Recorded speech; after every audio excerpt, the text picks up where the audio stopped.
가톨릭 교리서 81번째.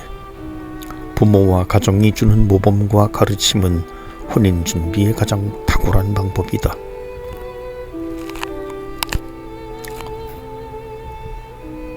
하느님의 가족으로서 목자들과 그리스도교 공동체의 역할은 혼인과 가정의 인간적인 가치와 그리스도교적인 가치의 전달에 필수불가결하다.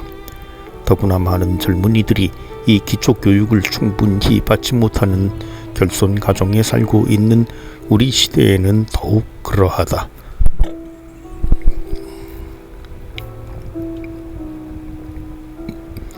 젊은이들이 정결을 닦고 적절한 시기에 정숙한 약혼기를 거쳐 혼인에 이를 수 있도록 부부사랑의 존엄성과 그 임무와 행위에 대하여 특히 가정의 품 안에서 제때에 알맞은 교육을 받아야 한다.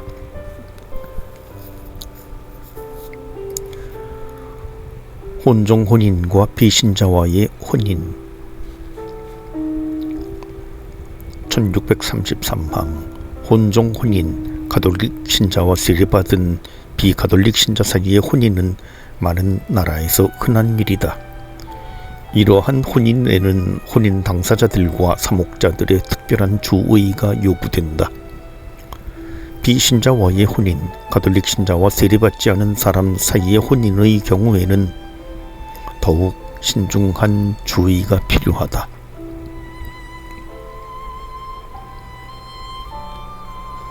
1634항 부부가 각기 자신의 교단에서 받은 것을 공유하고 상대방에게서 그리스도에 대하여 충실하게 사는 방식을 배우게 된다면 서로의 교파가 다른 것이 혼인에 극복할 수 없는 혼인 장애가 되지는 않는다. 그러나 혼종 혼인의 어려움을 과소평가해서는 안 된다. 이 어려움들은 그리스도인들의 분열이 아직 극복되지 않았기 때문에 생기는 것이다. 이러한 부부들은 그리스도인들의 불화의 비극을 바로 자신들의 가정에서도 겪을 위험이 있다. 종교가 다른 경우에는 이 어려움이 한층 더 클 수 있다. 신앙의 불일치나 혼인관 자체에 대한 불일치뿐 아니라 서로 다른 종교적 사고방식은 혼인생활, 특히 자녀 교육에서 갈등의 원인이 될 수 있다. 그리하여 종교적 무관심이라는 유혹이 생길 수 있다.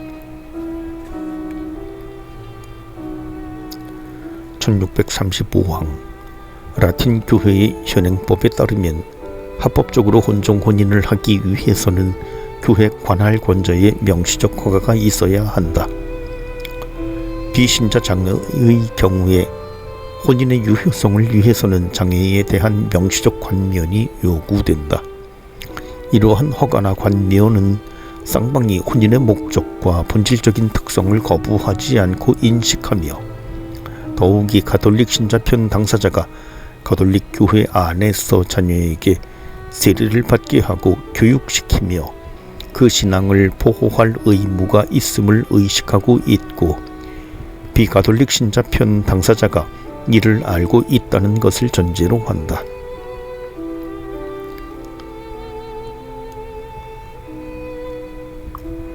(1636항) 많은 지방에서는 그리스도교 일치운동의 대화에 힘입어 관련 그리스도교 교단들이 혼종 혼인을 위한 공동사목위원회를 조직했다. 이 공동사목위원회의 임무는 부부들이 자신들의 특수한 상황을 신앙에 비추어 살아가도록 돕는 것이다. 이 위원회는 또 배우자의 상호 의무와 자기가 속한 교회 공동체에 대한 의무, 이 두 가지 의무 사이의 긴장을 극복하도록 도와주어야 한다. 위원회는 신앙에서 그들 부부가 공유한 것을 꽃피우고 다른 점들을 존중하도록 용기를 북돋아 주어야 한다. 1637항 비신자와 혼인을 하는 가톨릭 신자 배우자에게는 특별한 의무가 있다. 신자 아닌 남편은 아내로 말미암아 거룩해졌고 신자 아닌 아내는 그 남편으로 말미암아 거룩해졌기 때문이다. 입니다. 이 거룩하게 하는 힘이 배우자를 그리스도교 신앙으로 자유롭게 개종하게 한다면 그것은 그리스도교 신자인 배우자와 교회의 큰 기쁨이 된다. 부부의 진실한 사랑, 가정적 덕행의 겸손하고 참을성이 있는 실천, 그리고 끊임없는 기도는 신자 아닌 배우자가 회개의 은총을 받아들일 준비를 갖추게 한다.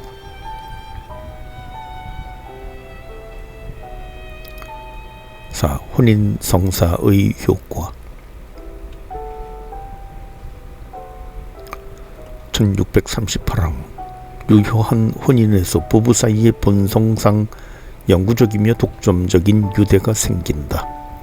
그뿐 아니라 그리스도교인 혼인에서는 부부들이 그들 신분의 의무와 품위를 위하여 특수한 성사로서 견고하게 되고 이를테면 축성된다.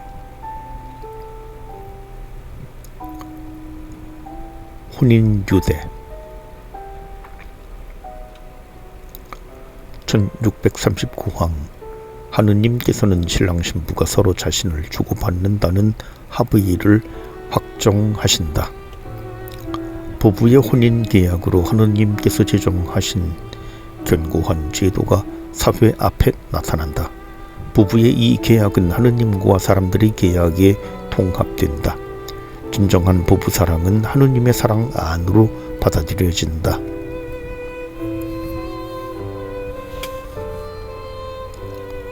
1640항 혼인 유대는 하느님께서 친히 제정하신 것으로서 세례받은 사람들 사이에 맺어지고 완결된 혼인은 절대로 해소될 수 없다. 부부의 자유로운 인간적 행위와 혼인을 완결짓는 육체의 결합으로 발생되는 이 유대는 이제 취소할 수 없는 실제이며 하느님의 성실하심으로 보장된 계약의 기원이다. 교회는 하느님 지혜의 이러한 안배를 거스를 권한이 없다. 혼인 성사의 은총. 1641항 그리스도교 신자 부부는 하느님의 백성 가운데에서 자기 생활 신분과 영역의 고유한 은총을 받는다. 혼인 성사의 이 고유한 은총은 부부의 사랑을 온전하게 하고 해소될 수 없는 그들 사이의 일치를 강화한다. 이 은총으로 그들은 부부 생활은 물론 자녀 출산과 교육을 통하여 성덕에 나아가도록 서로 도와준다. 1642항 그리스도께서 이 은총의 원천이시다. 일찍이 하느님께서 사랑과 신의의 계약으로 당신 백성을 만나러 오셨듯이 이제 인간의 구원자이신 교회의 신랑께서 혼인 성사를 통하여 그리스도인 부부를 만나러 오신다. 그리스도께서는 그들과 함께 머무르시면서 자기 십자가를 지고 당신을 따르며 죄에서 다시 일어서고 서로를 용서하며 상대의 짐을 져주고 그리스도를 경외하는 마음으로 서로 순종하고 초자연적이며 온유하고 열매 맺는 사랑으로 서로 사랑할 힘을 주신다. 그리스도께서는 부부애와 가정생활의 큰 기쁨 속에서 이 세상에서 어린 양의 혼인 잔치를 미리 맛보게 하신다.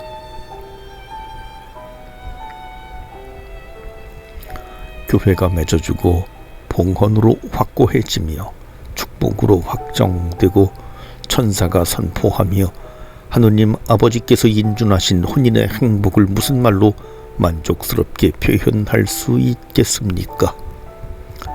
동일한 희망, 동일한 정성, 동일한 교율, 동일한 봉사로 결합된 두 신앙인의 유대는 얼마나 경탄스럽습니까? 한 성부의 자녀들이며 한 주님을 모시는 그들 사이에는 정친이나 육체에 전혀 거리가 없습니다. 오히려 그들은 참으로 한 육신 안에 둘이며 육신이 하나이면 정신도 하나입니다. 5. 부부애의 선익과 요구. 1643항 부부애는 전체성 곧 인격 전체의 모든 부분, 육체와 본능의 요구, 감정과 애정의 힘, 정신과 의지의 소망을 포함한다. 부부애는 육체의 일치를 넘어 한 마음 한 영혼을 이루는 깊은 인격적 일치를 도모하는 것이며 저 결정적인 상호직녀의 불가해소성과 신의를 요구한다. 그리고 부부애는 출산의 문을 열어놓는다. 한마디로 이것은 모든 자연적 부부애의 정상적 특성들이지만 그 특성들을 정화하고 강화할 뿐 아니라 승화시켜서 그리스도교적 가치의 표현이 되게 하는 새로운 의미가 덧붙여진다. 혼인의 단일성과 불가해소성. 1644항 부부의 사랑은 그 본성상 삶 전체를 포괄하는 인격적 공동체의 단일성과 불가해소성을 요구한다. 그러므로 하느님께서 맺어주신 것을 사람이 갈라놓아서는 안 된다. 부부에게는 혼인에 내포된 상호직녀의 약속에 매일매일 충실하여 끊임없이 그 일치를 성장시킬 소명이 있다. 이러한 인간적 일치는 혼인성사를 통하여 예수 그리스도와 일치함으로써 강화되고 정화되며 완성된다. 이 일치는 함께 신앙생활을 하고 함께 영성취함으로써 더욱 깊어진다.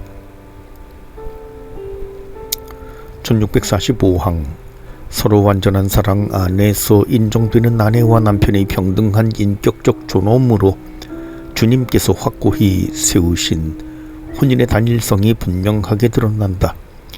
일부 다처제는 이러한 동등한 존엄성과 유일하고 독점적인 부부애에 어긋난다. 부부애와 신의.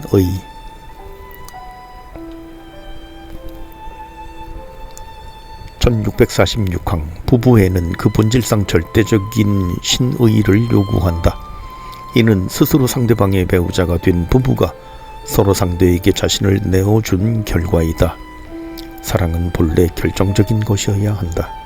사랑은 다른 새 결정을 내릴 때까지만 일하는 한정적인 것일 수는 없다.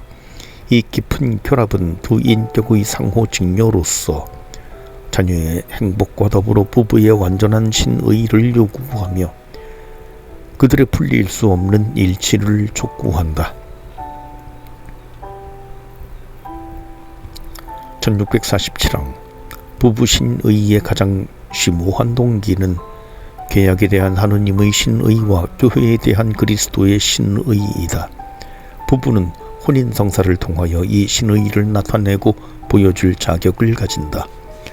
혼인의 불가해소성은 성사를 통하여 새롭고 더 깊은 의미를 받는다. 1648항 평생을 기약하고 한 사람과 결합하는 것은 어렵게 생각될 수도 있고 심지어 불가능하게 여겨질 수도 있다. 그러므로 하느님께서 우리를 결정적이며 돌이킬 수 없는 사랑으로 사랑하시고 부부들은 이 사랑에 참여하며 이 사랑이 그들을 지탱하고 힘을 주며 또 그들이 신의를 지킴으로써 하느님의 성실한 사랑의 증인이 될 수 있다는 기쁜 소식을 전하는 것은 더욱 중요하다.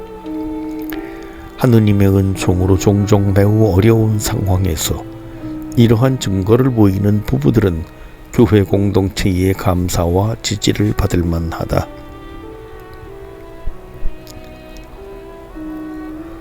1649항 그러나 매우 다양한 이유로 혼인에 따른 동거가 거의 불가능해지는 상황이 있다.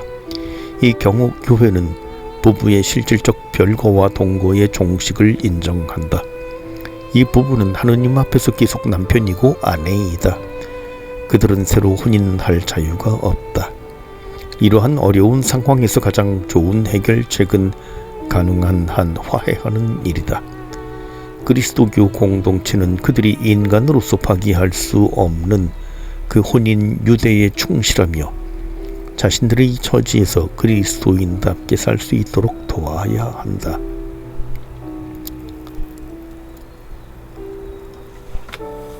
1650방 오늘날 많은 나라에서 많은 가톨릭 신자들이 민법에 따라 이혼하며 교회 밖에서 새로이 혼인 관계를 맺고 있다.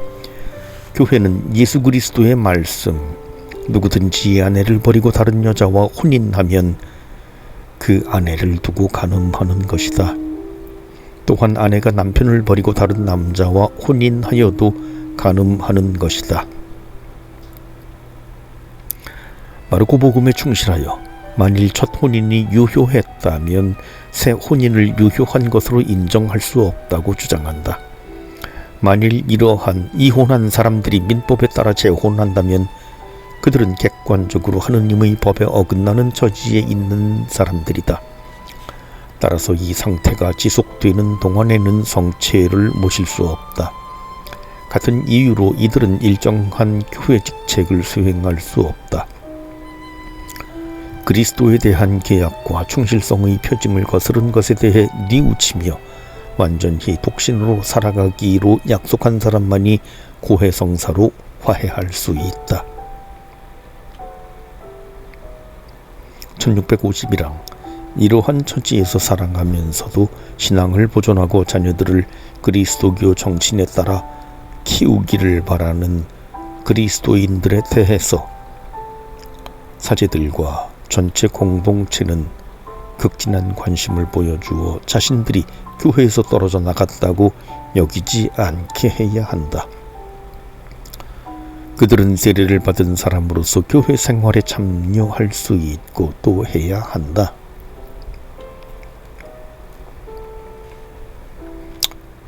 그들은 하느님의 말씀을 듣고 미사성제에 참여하며 끊임없이 기도하고 정의를 위한 공동체 활동과 자선사업에 기여하도록 초대받아야 하며 그리스도교 신앙에 따라 자녀들을 양육하며 참회의 정신을 키우고 참회의 행동을 실천하며 매일매일 하느님의 은총을 간청하도록 격려받아야 한다.